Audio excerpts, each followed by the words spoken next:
He is Jim Owczarski, Bucks beat reporter for the Milwaukee Sentinel. We have not chatted in a while about the Milwaukee Bucks. There have been some ups and downs in the last couple weeks since they won the Emirates NBA Cup championship. They've been playing a little shorthanded. Both Damian Lillard and Giannis Antetokounmpo have missed some time. Bucks had some successes without them, some losses thereafter. Another back-to-back situation where they lost to both the Nets and the Bulls that haunted them earlier this year. But again, both games without Giannis, one of them without Dame.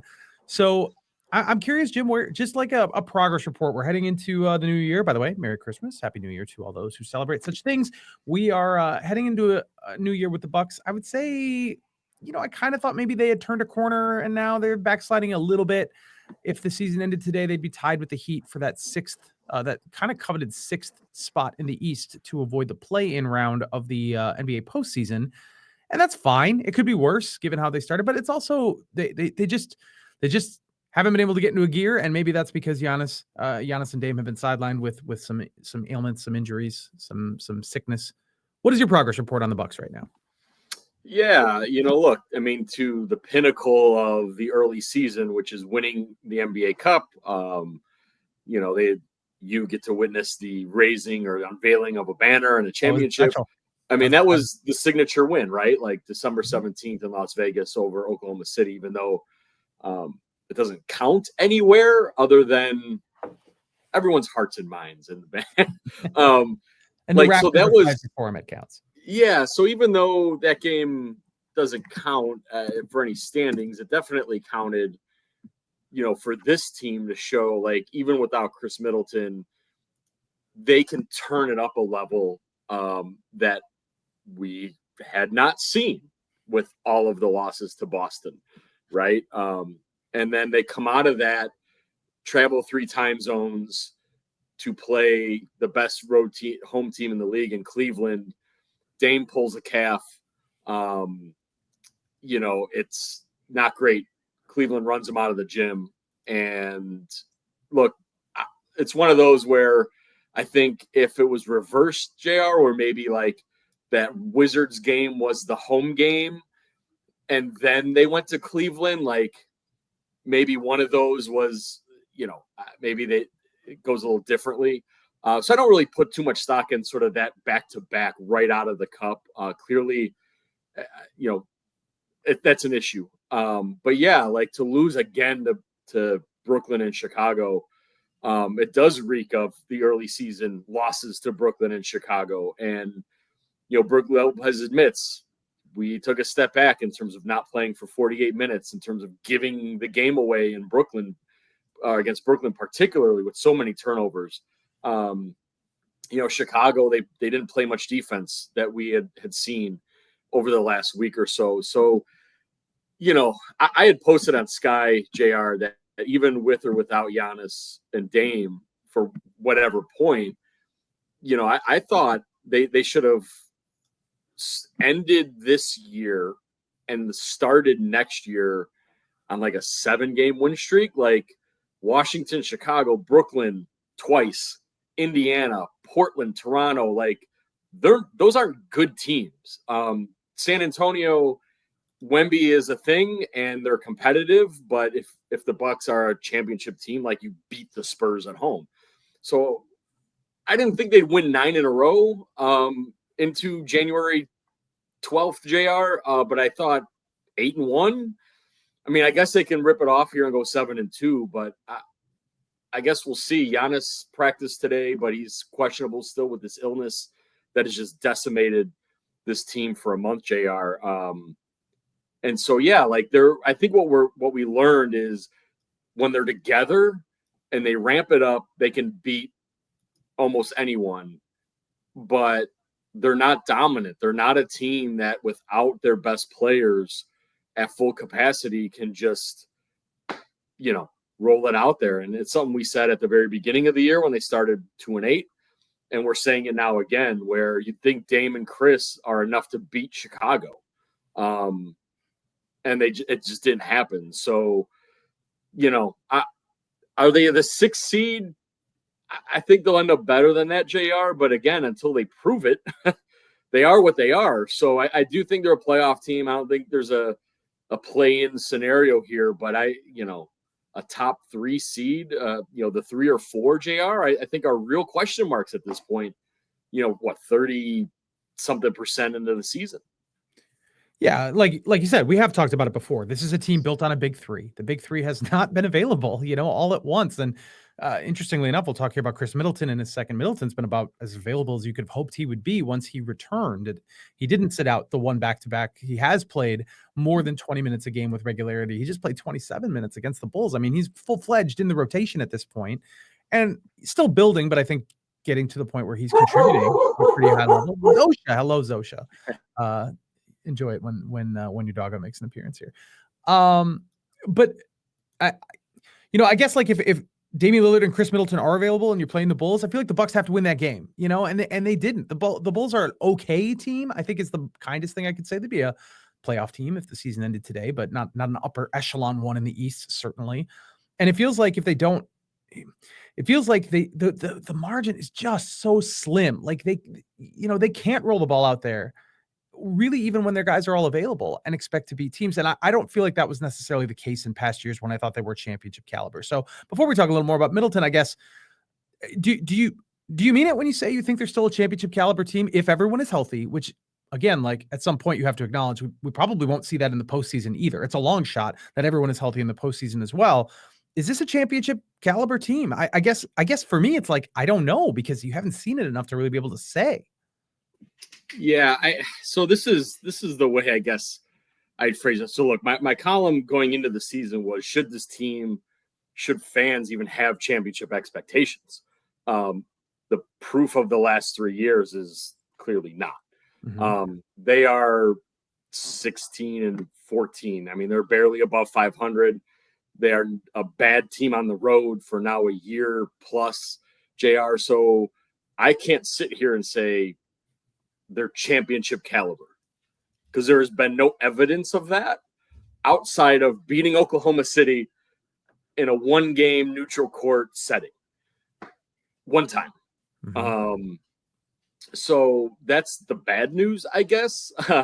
I'm sure ownership is like, wait a minute, we're spending how much money for this? And that's a real thing. And I'm sure the players would say that that's not the goal or expectation in their own heads, which is what you want. But what I will say, if you're looking for a positive out of that, JR, is I do think their ceiling is outside of Boston. I think their ceiling is the highest of the teams in the East. And what I mean by that is, if you roll into the playoffs with your big 3, your core 4, with Brook Lopez, all healthy, all able to play, the 35 to 42 minutes or maybe beyond that are necessary. They can win road playoff games and go to the NBA Finals. I do think there are some matchup issues for them with teams like Cleveland and Orlando. That would be really hard fought 7-game series where Bucks fans are dooming and it doesn't look great. But I also think conversely, they present matchup problems for the Celtics and Knicks in ways that, mainly number 34, that could get them to topple like those teams that might be 2 of the top 3 teams in the East. So, and like the Cavs are a group, JR, that look, they're together, the continuity, you see it, but they admittedly choked in the playoffs in the bright lights last year. Jared Allen's already talked about like, well, are we going to be ready for that kind of thing again? Like, I don't have any, like, I've seen the Bucks do it. And outside of Boston, they're the only team in the East who've done it. I mean, I guess there are elements of the Heat there, but I don't think the Heat are really a problem if the Bucks are healthy, right? So, the right now answer as we record this is no, they're not championship caliber. I haven't seen anything to say otherwise. However, you do see the construct and the vision of what they can be. And you hate to say, and look, I'll say it now, JR, like, I know, in the last couple of years, it was like, well, regular season matter, just get to the playoffs. Like, I don't think that's true with this team, JR. Like, I think they need to win games. They need to rip off another 8 of 10, 9 of 11, win 8 in a row. They need to be home for a series because they're bad on the road. You know what I mean? Like, so I think the regular season does matter. I think they have to play. And obviously with this particular group, playing more increases the risk of injury. But I don't, this is not a team that they have proven time and again already, JR. They can't just like, once we're together, it'll work. Like, no, like they need to be together and then be rolling as they get into April. Khris Middleton, I think, has looked okay. I think probably even a little better than okay. He's shooting the ball very well from 3-point range. He did miss what I would classify as a very easy shot for Khris Middleton, a mid-range drive against the Bulls that ended up looming large, but whatever. He actually shot the ball very well in that game. I think he is looking like Khris Middleton. Now, the output in terms of scoring hasn't been through the roof, but that is something I think you sort of said would be the case. Like, let's be real. They've got two superstars to do the scoring. Giannis is right now scoring more than he ever has in his career. Damian Lillard is a big contributor, obviously, offensively. Khris Middleton's going to get maybe 20 points a game. And that's what we've seen. We've seen a little better than that. So just in general, since his return, I think playing back-to-back is really encouraging. I mean, that happened one time in the last 3 years. So that's something, I think. What else jumps to mind as you see him play? Yeah, I say, first of all, Jerry, you're right. Like, him being able to go back-to-back, road home to play 20 minutes, 23 minutes, and then play effectively. Like, the Cleveland game was tough with no Giannis, or Giannis did play in that game, no Dame.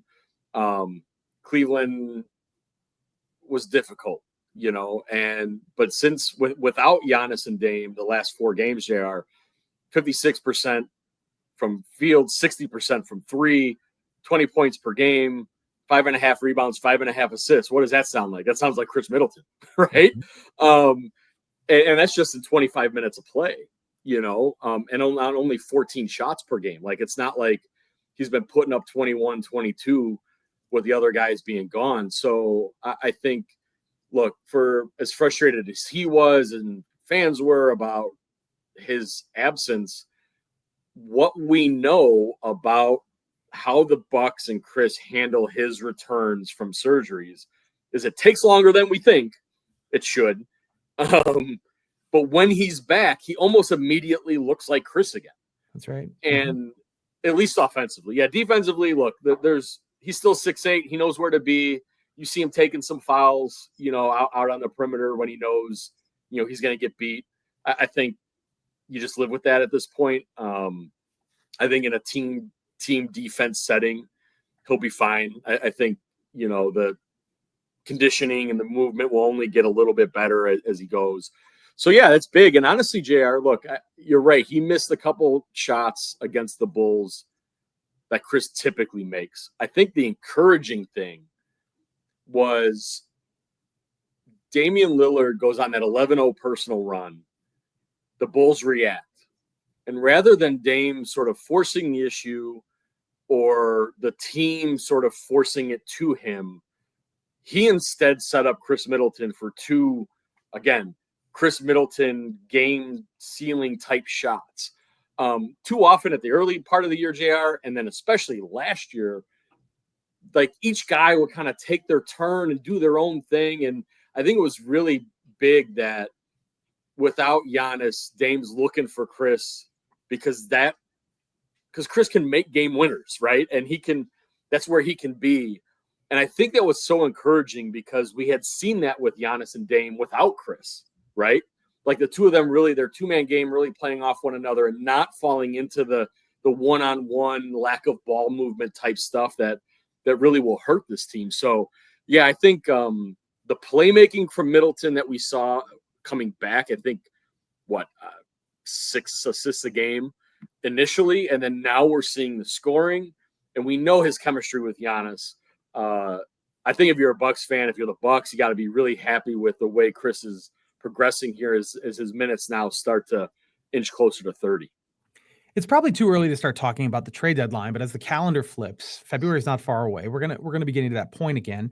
For people who don't follow it that closely, myself included, like I haven't yet interrogated what the Bucks are even capable of doing with tax aprons and whatnot. What types of players they might be able to get, what types of players they would have to move. Bobby Portis, I don't know if that's going to be a situation we talk about again. Bobby Portis, the game I covered for when it was against the Capitals, the Washington Capitals, yes, the Washington Wizards. Hey, We don't even have Ovechkin's hockey in doing this some town. major stuff. I could see why the Caps are on your brain, JR. We don't even have hockey in this town, except for the ads. I lost my train of thought. It was very exciting because he almost had a triple double. It was, and the energy he brings, it isn't even just with the fans, it is in the locker room. There's something there with him where he's a good time. And I think that rubs off, and I think that's proven valuable over the years. But there are also times where I think maybe he is the best candidate to be moved.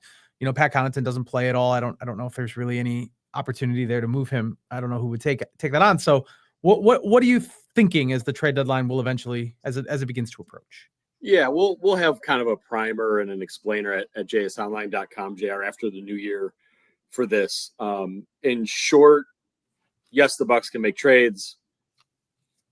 No, it won't be easy.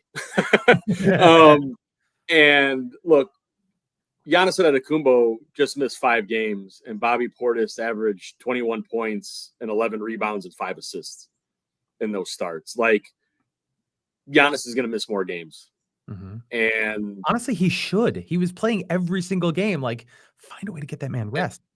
So, like, it's easy to put Bobby in a trade machine because he makes $12-13 million. Now there's a trade kicker there, so the acquiring team actually needs like $15 million of space to take him. Oh, by the way, but okay, again, Liam Robbins, your third big on a team that you think is going to win a championship. Like, sure. No, Liam's a great story, but that's not helping you. Pat Connaughton, look, Bucks fans on one hand are getting what they want. Pat's not playing at all very much anymore. But conversely, Pat makes $9 million and he's like the 180th highest paid player in the league. Like, there just aren't really a lot of players that are going to come back for that actually can play a ton, right? DeLon Wright is clearly out of the rotation. If Damian Lillard's playing, he's on a vet minimum. Marjan Beauchamp doesn't play, but the Bucks can't put all these guys together.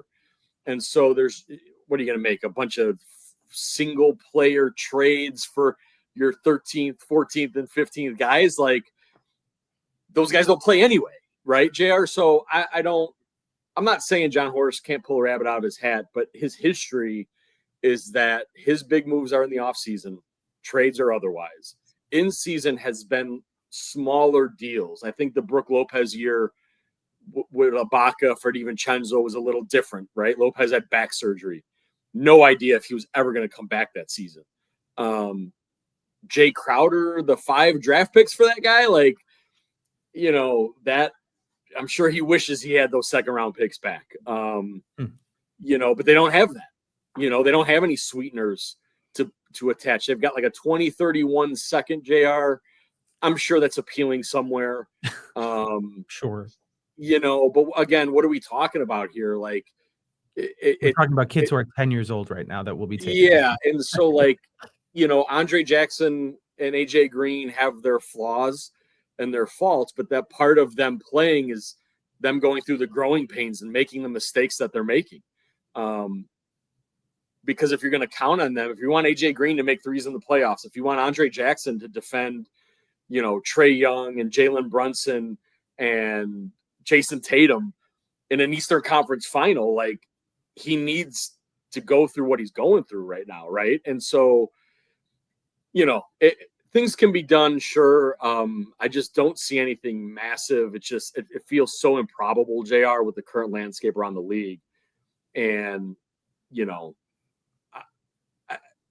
part of this primer, I guess, if just for the fun perspective, the Bucks could buy out, DeLon Wright or Marjan Beauchamp, and then sign a player. Like, the apron restrictions have more to do with trades, not signings like to that degree. It's just what that is. It just adds to the bill that Jimmy Haslam, Wes Eaton's et al. Have to pay.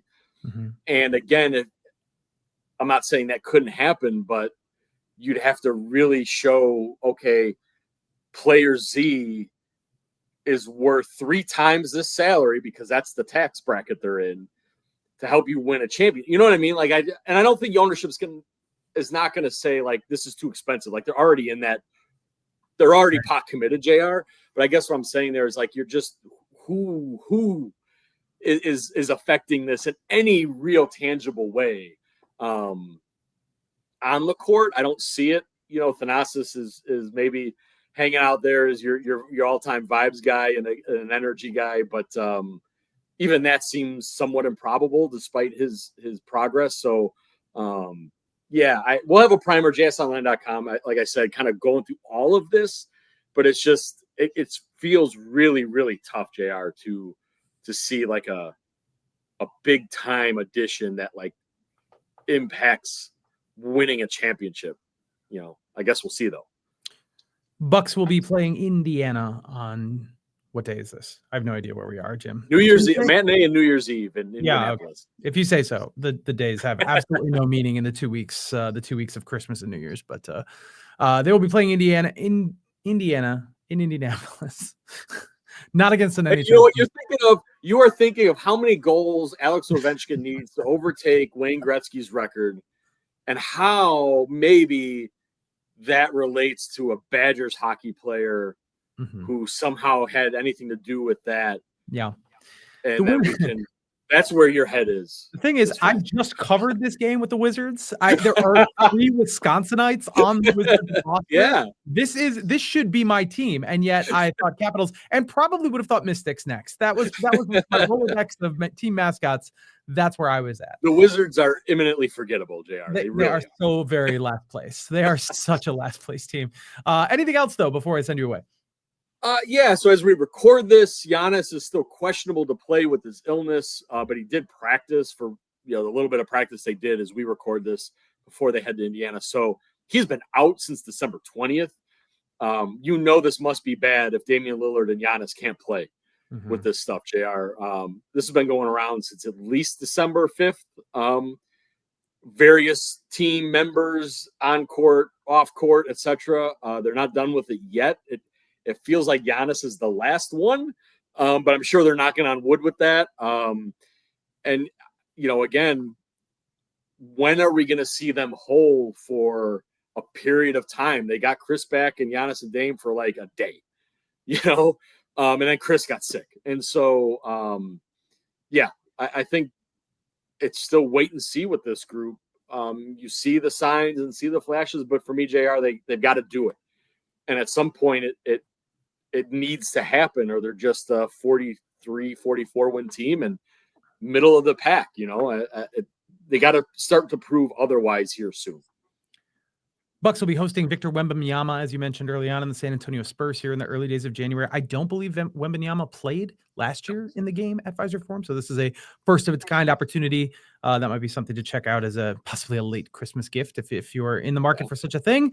We will be back on the Point Forward podcast very soon. Thanks for listening, everybody. For Jim Owczarski, I'm JR Radcliffe. Take care, everybody. See you soon.